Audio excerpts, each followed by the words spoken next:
had to spend long. Everybody had to get their own, so just give me my chance. What's up, YouTube? What happens when a cop finds a secret killer dumping evidence into a river? Huh?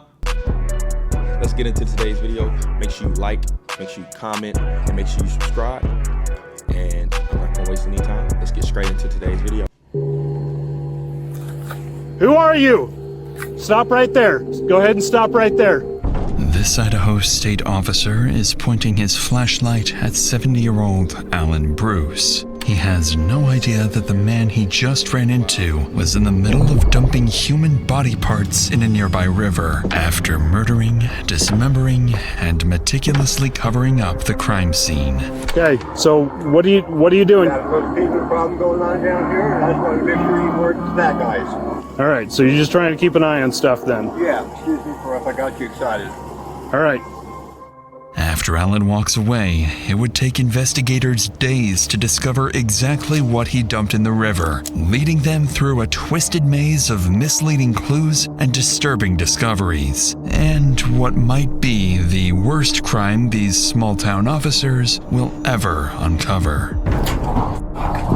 Oh, it stinks bad. You can pick your friends and you can pick your nose, but you can't pick your family. There is no body found. He was reduced down to nothing. He got on the same clothes then, ain't he? It's a routine late spring in central Idaho. Tucked deep within its mountains sits the remote town of Challis, a place surrounded on all sides by rugged terrain and long stretches of wilderness. And at the center of it all runs the Salmon River, better known as the River of No Return. The small town of Challis is home to fewer than 1,000 residents. Crime rates here are remarkably low, and serious violent homicides are unheard of. But that's about to change, because a heinous crime happened somewhere in this town, and what's left of it now is in the Salmon River, waiting to be found. What? The investigation begins on an early Saturday afternoon, less than a year ago, when an elderly woman walks into the local police station to report someone missing. When he's upset, I'm just surprised he hasn't been back to see. That's why I'm concerned. Yeah. Do you know what he was wearing last when he left? Pair of boots, blue jeans, and I think it was a dark t-shirt and baseball caps, and he's got a little pug rider that is with him everywhere. Who is Patrick to It's you? one of my dear kids that I've taken under my wing. Okay, so not biological. No. Okay. There's a picture. Yeah, picture, okay. Does this picture resemble what he looks like right now? His beard is a little fuller and his hair is in better shape than that. The man in those photos is 47-year-old Patrick Shelton. His adoptive mother, Helen, goes on to explain that Patrick spends most of his time up in the mountains, cutting and selling firewood, often late at night. He's got a chainsaw, usually at least one weapon on him, and his dog Ryder is always by his side. Additionally, Patrick doesn't really have a fixed place to stay. He moves between properties, parking motorhomes and trailers on other people's land, often getting into disputes when it's time to leave. In most missing person cases, it takes days before investigators get a solid lead to work with. But in the town of Challis, that process is about to be cut short. I remember you mentioned something about when you talked about him going to Alan Bruce's. It seemed like you said something to where they had some conflict recently. They have? Yeah. Okay. Do you know why he went there? He was supposed to go move his motorhomes, and when he got out there, Alan had moved them with the bulldozer. Okay. Not good. Probably screwed up the transmissions, and I don't know. The name Helen mentions immediately rings a bell, because officers know exactly who she's talking about. 70-year-old Alan Bruce is a local resident with a rural property just out of town, working odd jobs including welding and mechanical work. But that's not what people in Challis know him for, because Allen has a different reputation, built on constant disputes and ongoing conflicts with other locals. Just earlier in the year, he was reported for allegedly throwing gas bombs and setting a woman's property on fire. So based on Helen's statement, officers prepare to head out and speak with Allen, see if he can point them in the right direction. At this point, officers aren't too surprised that Allen's name came up, and don't expect anything serious. In reality, something already happened between Allen and Patrick just a night ago that ended very gruesomely. While officers are on their way to question him, Allen is still in the middle of covering things up. In just a few seconds, a deputy pulls up to his property. Hey, Allen. How's it going? Nice trip. One thing after another. Hey, I was just coming to chat with you. We had a report that no one knows where Pat is right now. Yeah, they don't. Okay. And I just wanted to touch bases with you because I know you got the stuff off your property, but he was going to come by to pick it up, right? Yeah, Did you ever see him on that? I did. Okay. They came by here. He was unhappy, very unhappy.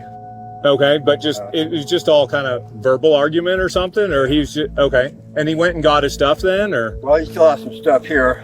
He said he wanted to go cut some wood. He needs some money. So he's probably out somewhere out there. Maybe broke down, and I don't know. I'm just trying to create a timeline so I know who last saw him. So when was that he showed up here? 2 nights ago. 2 nights ago? 3 nights ago. Let's see, what is it? Thursday night? Okay.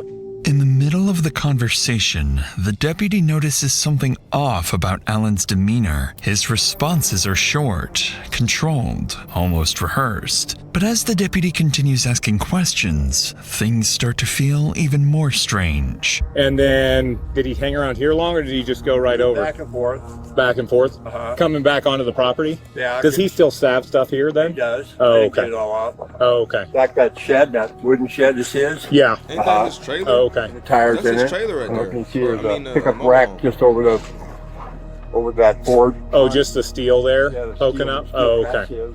Okay. So he... Wooden rack over there on the back of the tracker, like that. This, maybe not okay, tires. just kind of a bunch of crap laying around. Right. Okay. It looked like So he got pictures. some of it though? Yeah, Do you know where he was taking it to? taking down his motorhomes. Oh, where are his motorhomes? Right here, you walk over there and you see. Okay. Oh, well then I was right. Then. Oh, there. There's his Ram Charger and another one's in front. The motorhome Allen is pointing to does indeed belong to Patrick, but more importantly, it holds items that might explain what really happened to him. Allen goes on to explain that he moved Patrick's motorhomes himself because of the ongoing disputes and problems between the two, which sounds normal considering they're frequent business partners. But as the conversation continues, the deputy takes note of Allen's shifting body language and quietly requests another officer to the scene. There's a noticeable tension in the way Allen carries himself. This is because while he's speaking to the deputy, his sole focus is on the barrels sitting just a few feet away, with Patrick's dismembered body parts hidden inside. Oh my Hey. goodness. He's riding along with me. I was just on a phone call for a minute. So Where's I didn't the wanna dog, though? Bring that out here. So did he stay here last night, or? No. Oh, okay. Okay. And he didn't tell you where he was going to get the wood? Hold on. It was Thursday night he left here, not last night. Okay. You know, does he have any favorite spots so we can just go He's got a check spot for up him? there at Bay Horse, pretty close to the top. You go up there before you get the rest area, the potties. You see where it takes off and goes down the hill and crosses the creek. Uh-huh. Way back up in there is a favorite wood cutting spot for him. Oh, okay. Okay. Is that the only one you know about? It's the only one he took me to. Oh, okay. You may be the last person that saw him because he would have then gone up there that night potentially? Yeah. Oh, okay. Notably, Allen's demeanor shifts once again. With a second officer on scene, he becomes more composed and careful with how he answers questions. Despite this noticeable shift, Allen provides deputies with something useful, a location where Patrick might be. The place he mentions is a remote area about 20 miles out, near the so-called River of No Return. Naturally, it's somewhere deputies need to check, but before heading out there, they decide to take a quick look around the motorhome Allen pointed to earlier, a small decision that will give police something useful to work with later on.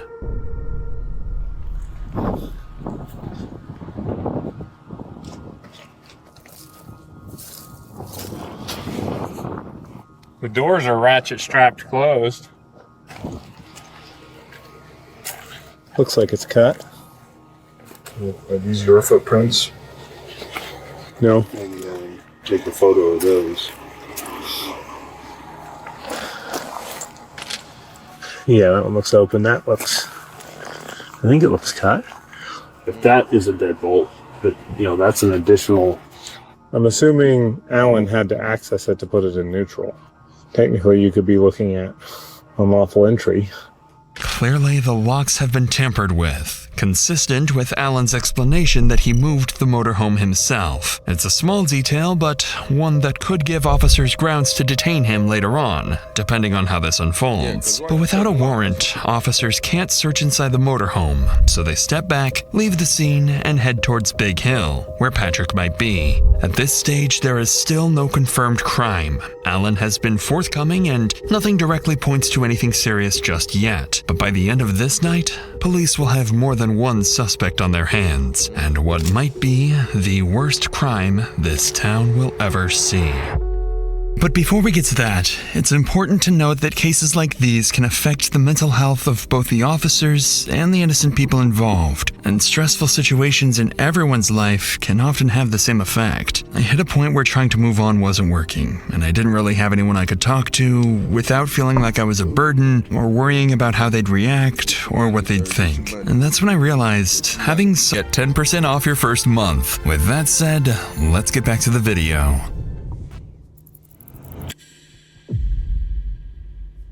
Roughly 2 hours later, deputies arrive at Big Hill where Patrick was known to frequent for cutting firewood. On the ground, deputies notice tire marks and begin following them, and as they continue along the trail, they spot something in the distance. A red pickup truck matching the description of Patrick's vehicle, with a damaged windshield.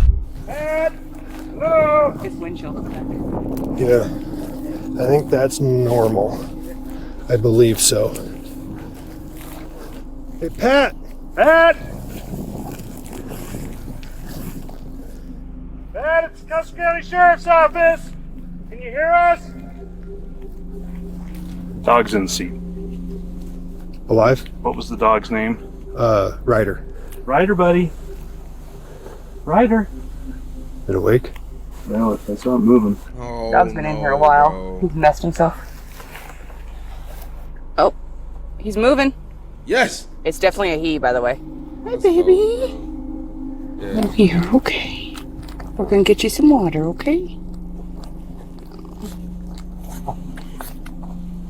Where'd he go? Where did he go?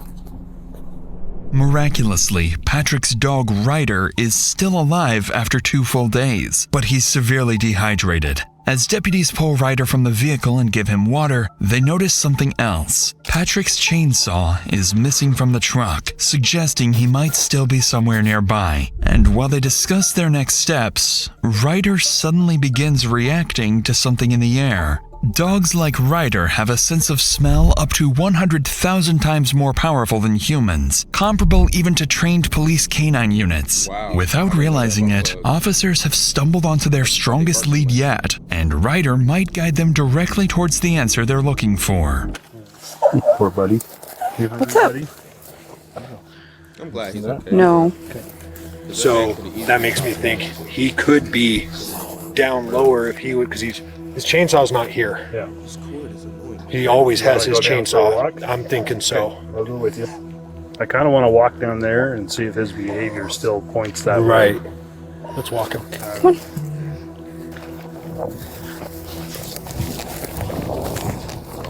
Okay. Y'all getting water though, right? You said he was severely dehydrated. Dude, you gotta give me a break.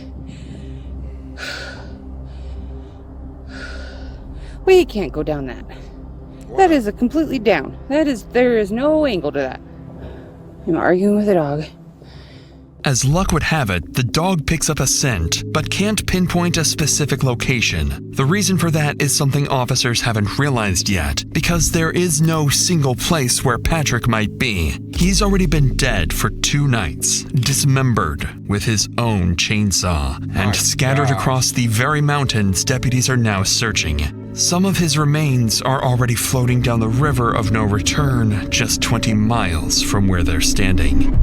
Wow. None of this is apparent to deputies yet, so they decide to take a closer look at Patrick's pickup truck for any additional clues. What they notice inside is very sketchy. Dark red staining across the interior, heavily soaked towels on the driver's seat, items marked with blood, and a discarded mail letter with the name Alan Bruce on it. Something violent happened here, and the more deputies think about it, the more obvious what happened to Patrick becomes. So before the evening ends, they secure the scene and return to town where they talk to other acquaintances of Patrick who collectively make one thing crystal clear. Alan had an ongoing feud with Patrick. He recently moved his motorhome using heavy equipment and damaged it in the process. And he's the only person anyone can think of who might want to hurt Patrick. With that in mind, investigators formally identify Alan Bruce as the primary suspect in Patrick Shelton's disappearance. But the reality and discoveries awaiting investigators in the coming hours are anything but straightforward,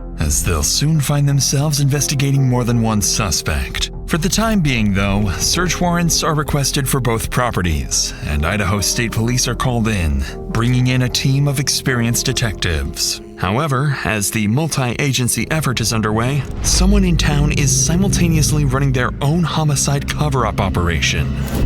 Wait, what? As night falls, Alan moves quietly, continuing to dump body parts and evidence in the river and burning anything that could tie him to what he's done. At the same time, police's search and rescue units are mobilized, preparing to comb through the surrounding terrain for any sign of Patrick. Around midnight, Deputy Mike is sent to patrol near Patrick's truck, monitoring the area in case anything changes. A few hours into his shift, something does. That transition was dope, I ain't gonna lie.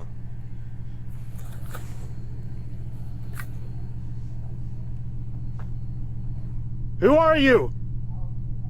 Stop right there. Just go ahead and stop right there. So what are you coming out here for? That guy there, Patrick Shelton, that's his stuff. I'm kind of looking after a little bit. Okay. Car down here, and I come down here to investigate, see if someone's ripping him off. Okay. I didn't know it was you guys. Okay, well, I turned my lights on, and you still were shining your light at me. Yeah, you had your lights on me. I couldn't see where I was going. Okay, I'm saying I turned my red and blue lights on. Yeah. And you were still spotlighting me. And then I instructed you to turn it off. I don't like lights in my eyes about as much as you don't. You know, you had yours and mine, so I guess we're even. No, it's not even. Okay, so what are you doing? You're just keeping an eye on Patrick Shelton. Okay. Got a little fever problem going on down here, and I just want to make sure you weren't that guys. You having a little what problem? Thieving. What? Thievery. Thievery. Okay. Yeah, talk to Ethan Kelly about that. He'll tell you. Okay. All right. So you're just trying to keep an eye on stuff then. Yeah, make sure nobody's ripping shit off down here. Okay. So, excuse me for if I got you excited. All right. Just let him walk off? 270, 240. We can calm down. On code 4. Out here, in complete darkness, Alan Bruce suddenly appears. Nothing about this encounter adds up, because at this point, Alan isn't just the last person to see Patrick alive. He's been in a dispute with him, moved his motorhome after he disappeared, and now he's out here in the middle of the night claiming he's checking on Patrick's property and protecting it from theft. In reality, he came here to finish what he started, to destroy evidence he didn't have time to deal with earlier when deputies interrupted him. Worse yet, just minutes ago, he was at the River of No Return a couple miles away, disposing of what was left of Patrick. Deputy Mike doesn't know any of this yet, but this creepy encounter makes it clear that Alan knows something police don't. Unfortunately for him, this is where things begin to crumble, because coming back here tonight is the mistake that's about to collapse his entire cover-up operation. Tough. In the early hours of the following morning, investigators used the overnight developments and the encounter with Alan to accelerate the approval of search warrants. With everything they've seen so far, it's clear Alan knows something they don't, and they need to find out what that is. To do that, they put a plan in motion. First, get Alan off the property, search it, and if any hard evidence is found, bring him back and confront him with it. So while detectives get the search warrants approved, one deputy is sent to Alan's property with a simple objective: get Alan into the car and keep him away from the property to avoid destruction of any evidence. Alan, on the other hand, believes he's already taken care of all the incriminating evidence and that there's nothing left to find. When Deputy Kelly arrives at the lot, Alan has no clue how quickly his entire cover-up plot will come crashing down on him. Hey, Alan. How's it going? Hopefully your day's a little better than when I last ran into you. You said everything was, well, your truck's still broken down, I guess, so maybe that's not the case. Doing all right? You can just hop in the front there. Sure hope he turns up. He's got unfinished business. Yeah, he's still got stuff on your property too to get off too, huh? So, I mean, y'all were getting along for a while there, but then, what happened there even? He just started accusing you of stuff, or? Yeah. And there was nothing I could say to convince him that it wasn't. Well, I appreciate you being available to just chat with them a bit more. They're the professionals. They've got questions I probably didn't ask you. Okay. Even as the deputy tries to subtly probe for more information, nothing useful comes out of it, and Alan sticks to his story. Interestingly, though, Alan appears noticeably more relaxed, likely because he's confident that there's no way police can tie him to a crime. Roughly 30 minutes later, deputies and detectives arrive at the property. While Alan waits inside his car, the discovery of the evidence he failed to cover up starts with Patrick's motorhome.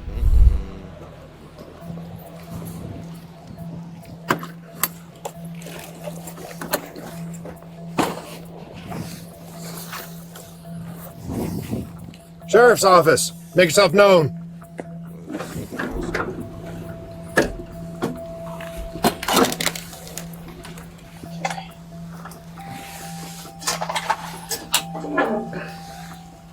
What this is? Got a gun case?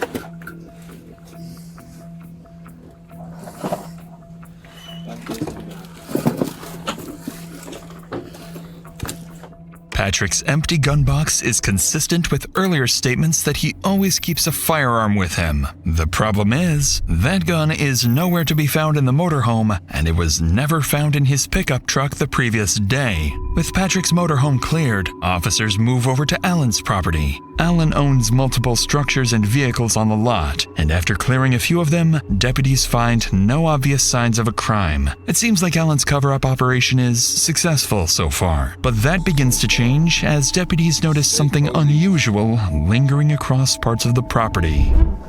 Already did, cool. Something stinks. Oh, it stinks bad. Just kind of pull that one down. So we're just gonna hold on this trailer till we can get keys. If he won't give us keys, then we'll go from there. But we need to hold on this until we get that.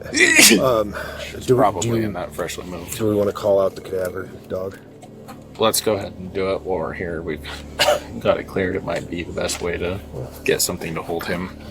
As the search continues, deputies can smell an odor of burnt meat across parts of the lot, but no clear source. After checking around the structures again and searching the open areas, they can't find anything. So, to pinpoint the source, deputies call in a cadaver dog trained to detect human remains. And a few minutes later, police canine Spy arrives on scene. After running the dog across the property, Spy begins alerting to the presence of something inside a set of barrels. I'm rolling.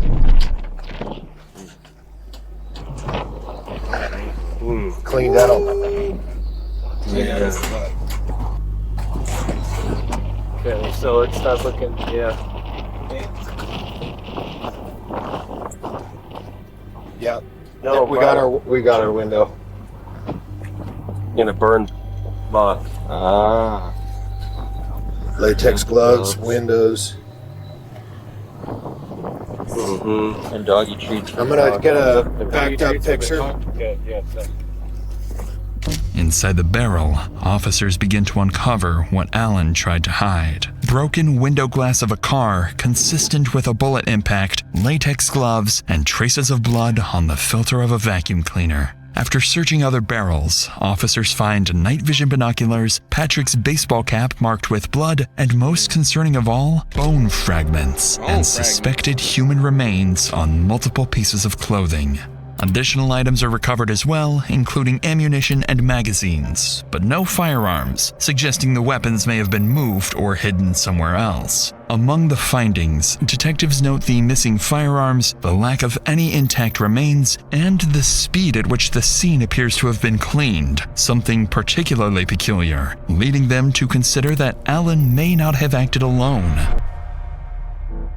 After these discoveries, Alan's property is officially treated as a crime scene. The area is secured and forensic examiners are called in to process the evidence. Detectives now have the hard evidence they need to confront Alan, but while they prepare to do so, an unexpected development happens when Alan's younger brother Larry suddenly shows up at the scene. Hours earlier, police received an oddly timed phone call from him, claiming that if anything happened to Patrick, it was his own fault. Not only that, Larry made additional statements about Patrick that led detectives to question whether they might be dealing with a second suspect.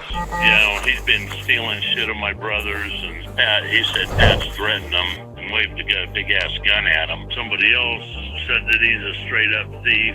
Shelton's an opportunist. He's going to take advantage of anything that he can, if he thinks he can get away with it. Right. Okay, so he was kind of concerned Patrick might do something stupid, use a gun or something. Concerned Pat's going to kill him, Right.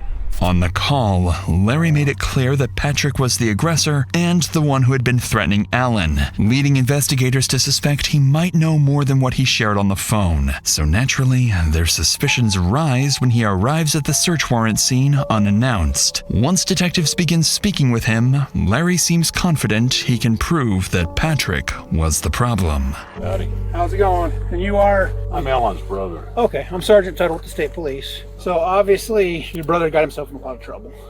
That's what it sounds like. It's starting to rain. You want to go in the trailer? We can go sit in the trailer where we're not getting rained on. You said that Shelton? Is that the guy's name? Patrick Shelton, yeah. Okay. And he was threatening your brother, right? Right. And so is that something your brother told you, or do you have other knowledge of that? That's something my brother told me. My brother said, hey, he pulled a pistol and waved it in my face and threatened me. And how long ago did your brother tell you that? About a week? That was probably about 2 weeks ago. Okay. If somebody was waving a gun at me, I'd probably be, wanting to have something to defend myself too, Right. But, my brother had been asking Shelton to move for months. Okay. And Shelton was like, well, f*** you, basically. So my brother took the little road grader, the little dozer, and pulled his stuff and put it out here on the other side of the fence. Stuff. Is this something your brother told you, or is this something you saw? As far as moving the stuff? Yeah, I came by the day that he was moving stuff on the way home. What I done know, when my brother had moved the stuff just to try to get the pressure off of my brother, I texted Shelton and I told him, hey, I moved your crap off of my brother's lot. So then he texted me back when he got to town going, I got a beef with you. I mean, Shelton's a drunk and a dope fiend. Okay, so right here. I told him you're up, not getting your junk off the brother's lot. That was off Alan's lot. That was May 3rd. Okay. He goes, I'm trying. I'm broke down, trying to get a ride. Then you said, never mind, I moved it for you. Give Alan back whatever you took it his. Yeah, he goes, who is this? Alan's brought the beef to me anyway. I don't have any of his. Well, Alan kept showing me pictures of stuff that was missing, where it was and missing, and Patrick was like one of the only people in here. So, RT, I have a beef with you too. Okay. Let's put, bring your beef. We know who you are, drug addicts. Just remember, you me with all of us. And I'd taken pictures from the sheriff's office parking lot thinking that well, maybe he'd think I'm a sheriff, and maybe he'd pack his, you know, or leave Alan alone and get the f*** out of town, you know. So I put, with me, with all of us, you'll lose. Best thing for you to do is pack up and leave Custer County and don't come back. Alan's brother goes on to pull up additional messages between him and Patrick. The messages he shares show the feud escalating over time, primarily over Patrick refusing to move his property off the land and accusations that he'd been stealing from Alan. As detectives read through them, it becomes clear that Alan's brother wasn't just aware of the conflict, he was involved in it at some point. This only adds to investigators' suspicions, so instead of continuing to circle around it, the detective says exactly what he's thinking. Yeah, it's... And no sign of Shelton, though, huh? Find a body or anything? Or There's signs of Shelton, just not living signs of Shelton. One of the things I'm trying to wrap my head around is, I'm like, how did he do that by himself? He's not a very big guy. Like, how would he move things around without somebody helping him? Like, if he... Let's just say that if he shot Shelton and took him somewhere and dumped his body, who would he call to help him? I have no fucking clue. I mean, he wouldn't call me. Right. That's what I'm saying. Does he have good friends that... I don't know. I don't know what he's capable of, you know? I mean... Right. I don't know anybody that would help him move something, you know, help him commit a crime, you know? I mean, my wife would shoot me if I helped him, you know? How long you been married? Since 2016. Yeah, she murdered you. 9 years. Last night, she's like going, well, this and that, you know, and what if it was Alan? What if he comes and kills us in our sleep, you know? I was like, you know, because, I mean, she was watching that Criminal Minds for a long time, you know, after she retired from the DA, you know, it's like, you know, serial killers, you know. Tell her, babe, it's Custer County. You know, don't worry about serial killers. When it's all said and done, everybody will know everything. You can pick your friends and you can pick your nose, but you can't pick your family. On that interesting remark, Larry shifts from defending his brother to no longer being certain and begins to see things the way investigators do. With nothing else to add, police wrap up the interview with Larry, still uncertain of his involvement. Now they can finally turn their attention back to Alan, who's still sitting in the car, completely unaware of what's just been uncovered on his lot. At this point, investigators have enough to place Alan under arrest and pursue homicide charges. The problem is, they don't have a body, and they don't have a confession, both of which are critical in building a solid case, especially when it comes to proving exactly what happened and how. But with the evidence discovered on his property, this is their best chance to confront Alan directly and push for a confession. The stakes are extremely high. If Alan plays his cards right, a skilled defense attorney can create just enough reasonable doubt to get him out of this scot-free. We've got a cadaver dog hitting on other spots on the property that have bone fragments. And the only thing that dog is trained to hit on is dead humans. You know, there was only 2 people here that night, you and him. Right? There's nobody else that I can talk to. Can't find him. And if you didn't do it and somebody else did, can you point me in the right direction? I can't do that. I don't know if anybody else is out here. No, that's like I said, I don't either. Even after hearing this, Alan continues his denial. But this is exactly why investigators brought him back to the property. It's a part of a strategy known as crime scene exposure. Experienced detectives use this technique to confront suspects with something directly tied to the crime, like the scene itself or key pieces of evidence. This creates psychological pressure, making it harder to maintain a lie, and often triggering unexpected reactions or slips in their story. So investigators take Alan out of the car and bring him back to the center of the lot, back to the very place where everything likely happened, to see if he will finally break. Well, we want to be able to tell the prosecutor you helped us every which way you could. I can conduct my case and go to prison for the rest of my life. What? I don't know. I can't tell you what the prosecutor. I gotta go through the jury trial now. You don't have to go through anything right now. Yeah. So the way it works here is he doesn't feel like we should let you stay free, right? So we're still going to continue to investigate this case with your help or without your help. We're still going to dig through. Yeah. I mean, there's still some things that like concern me, like, and I don't know if you asked him about like who drove the truck up in the mountains. Nobody drove it. I towed it up there. Oh, you towed it up there? Yeah. Okay. With which vehicle? My dog. Okay. The tow barn and towed it up here. Oh, okay. What'd you do with the dog? Left it in the truck. I wasn't dispatched, but I figured, nah, just leave the truck. Maybe a bit, maybe more. Yeah. Oh, the dog didn't do nothing. I didn't want to kill it. Yeah. Yeah, it didn't do nothing. Yeah. So, like, yeah. It's just, I mean, we're in a rock and a hard place right now, right? It's where we've been all day. It's where we're going to continue to be until we can completely wrap this up and figure out what the hell actually happened. Well, before you take it, yeah, I'd like to lock on myself. Okay. Well, yeah, we're not going to leave this Yeah, we unsecured. won't leave it like that, I mean, man. we'll lock it all up and bring you the keys. Close the gate, whatever. No, Yeah. I didn't call. I'm in trouble. Well, that's part of it, but you also destroyed some evidence. What did you? I don't know. I've never been in that situation. Alan, dude, come on. Did you burn a body? Come on. Yeah, I did. And you didn't tell anybody. So, like, look at it from our point of view. You know, we do the right thing for Patrick's family. Yeah, I did. You know what I mean? We got to try to find that body. Get him. You know, we got to do the right thing for his family. There is no body found. He was reduced down to nothing. Nothing. Did you chop him up? No, I threw him in a burn barrel with a bunch of wood underneath him. Yeah, I chopped him up. Like, I took a chainsaw to him. Okay, where's the chainsaw?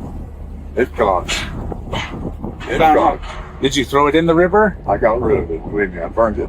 You burnt the chainsaw? Yeah. Is it in the barrel? Yeah. And I've never chainsawed a body, but I think there would be like blood and skin and gristle and stuff, you know. Yeah, it was ugly. And so, like, where's that at? How did you clean that up? Took a shovel and rake, ripped up everything I could, walked it down with a hose and put Clorox on it. And the chainsaw's where? Keep the burn barrel and burned it last day. Alan finally cracks, admitting that he shot Patrick, dismembered him, and burned the body before disposing of the remains. With a confession now on record, investigators turn their attention to a critical question. Did Alan act alone, or is there something even darker he's still hiding? But before detectives can press further, Alan makes a surprising claim.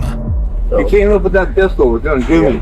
And we're not arguing. We're not arguing that point. We're just trying to figure out like what you did with the body, how you did it, and where it's at. If there's anything left. Not much. Did you have any help with it? I see if you shoot, shut up, and shovel. Do you see our point? I mean, what we're trying to do at all, Alan? I tried to hide it and get away with it. Yeah. Oh, straight up. And like I said, we're just trying to, you know, get some closure for his family and present the picture so that everybody understands why you did what you did. Said, you better pull the trigger. Mother, things come up with the gun. At that point, it was me or him, but. Despite Alan's claims that he killed Patrick in self-defense, it hardly explains the brutality and concealment that followed. Following this, Alan is arrested and charged with first-degree murder along with multiple additional charges. Later that day, dive teams and officers are sent to the river area where Alan claimed he dumped the remains. But despite extensive search efforts, nothing of evidentiary value is recovered. In the days that follow, police obtain a warrant to search Alan's phone, where they find the most critical evidence in the case. On Alan's phone, detectives find a hostile exchange from May 7th where Patrick texts Alan, "You will be seeing me soon. Make your peace." And Alan responds, "Never be at my place after dark or else." But it's in the camera roll where they find what they had been unable to locate for days. A photo of Patrick, dead inside the cab of his truck with his silver pistol next to him. The photo was taken at 6:25 a.m. on May 8th. When asked about it, Alan claims he took the photo as proof, in case he ever needed it. A couple months later, in July 2025, police receive a call from fishermen reporting a burn barrel floating in a different area of the Salmon River. Officers and divers recover the barrel and transport it for forensic examination, but no human remains or items linked to Patrick are found inside, likely because everything had already been destroyed or lost in the River of No Return. As for the missing firearms, investigators later uncover both the rifle and Patrick's silver pistol at the residence of an associate of Allen. The man claims Allen brought the weapons to him asking him to sell them, and with no evidence tying his associates or his brother to the homicide or the cover-up, investigators determined that Allen acted alone. In October 2025, Allen's initial charges were reduced to second-degree murder and destruction of evidence after Allen entered an Alford plea, meaning he maintains his innocence while acknowledging that prosecutors have enough evidence to convict him. In November 2025, a judge denies Allen's last-minute attempt to withdraw the plea and sentences him to 20 years in prison. He must serve at least 10 years before becoming eligible for parole, meaning he will get a chance to walk free in his 80s. But given the severity of the crime, there is a very real possibility he never leaves prison at all. Yikes. I ain't gonna lie, that's pretty wicked. Like, he should be going to a maximum security prison. I'm not gonna lie. And the fact that he could still get out, that's crazy work. Prayers to Patrick's family.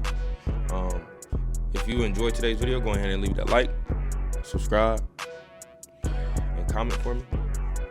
And with all that being said, I'm out. Peace. Oh, and put God first. Peace. To stand alone and you won in my plan so many times.